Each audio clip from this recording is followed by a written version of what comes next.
தமிழக மக்களே, உலகில் இருக்கிற கோடிக்கணக்கான தமிழ் மக்கள் இன்றைக்கி நடக்க போகிற இந்த வரலாற்று சிறப்புமிக்க வரலாறு திரும்பிய நிகழ்ச்சியை காண்றதுக்காக எல்லோரும் காத்துட்ருக்கோம். அந்த ஒரு தருணம் இன்றைக்கி 10 மணிக்கு நிகழப்போகுது.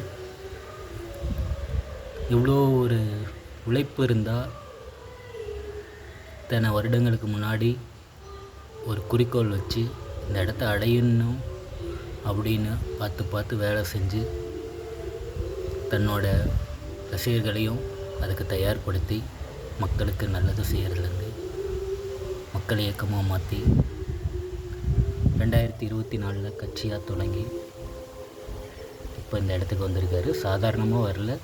24 கட்சி ஆரம்பித்ததுக்கப்புறம் கூட இவர் என்ன பண்ண போகிறாரு? 9% விஜயகாந்த் வாங்கினார், 10-15% இவர் வாங்குவார். இதுக்கு மேலே ஒரு சீட்டாக வாங்குவாரா? இவர் ஜெயிப்பாரா? ஒரு 10 எம்எல்ஏ வருவாங்களா? அப்படின்னு ஏகப்பட்ட கமெண்ட்ஸ். ஆளுங்கட்சியை கூட அவரை குறைச்சி தான் மதிப்பிட்டாங்க. இவங்கள அவர் சொன்ன மாதிரி தான், நான் அரசியலுக்கு வந்துட்டு வீட்டுக்குள்ளே போகல, வீட்டுக்குள்ளே போயிட்டு அரசியலுக்கு வந்தங்கிறத 1,75,00,000 வாக்குகள் இன்றைக்கி உறுதி செஞ்சுருக்கு. மெஜாரிட்டியாக ஜெயிக்க முடியல.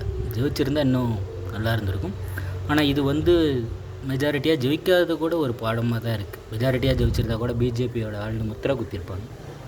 இன்றைக்கி ஜெயிக்க முடியாமல் போய் பிஜேபி கூட போய் நிற்கல. காங்கிரஸ், சிபிஐ, சிபிஎம், இசிகா இவர்கள்லாம் ஆதரவு கொடுத்துருக்காங்க. காங்கிரஸ் கூட போகும்போதே தெரிஞ்சிருக்கு ஒரு பிஜேபிக்கு எதிரான நிலைப்பாட்டில் இருந்தாங்க. அப்போலேருந்து சொல்லிட்டு தான் இருக்கோம், எங்களோட கொள்கை எதிரியாக ஒருத்தரை நினச்சிருக்கோம், அவங்க கூட கூட்டணி போக மாட்டேன்னு. இன்றைக்கி அதை நிரூபிச்சிருக்காரு. ஆதரவு கொடுத்த மற்ற கட்சிகளுக்கு மனமார்ந்த நன்றிகள். சிறப்பான ஆட்சியை வழி நடத்தி மக்களுக்கு நல்லது செய்வார்னு நம்பிக்கையோடு இருப்போம். சி. ஜோசப் விஜய் எனும் நான், அந்த வார்த்தைக்காக உலகம் பூரா இருக்கிற தமிழ் நெஞ்சங்கள் போல் நானும் காத்துட்ருக்கேன். நல்லதே நடக்கும், நல்லதே நடக்கும். வெற்றி நிச்சயம். வென்றுட்டோம். மக்களுக்காக நல்லாட்சி நடத்தி வெற்றி காட்டுவோம்.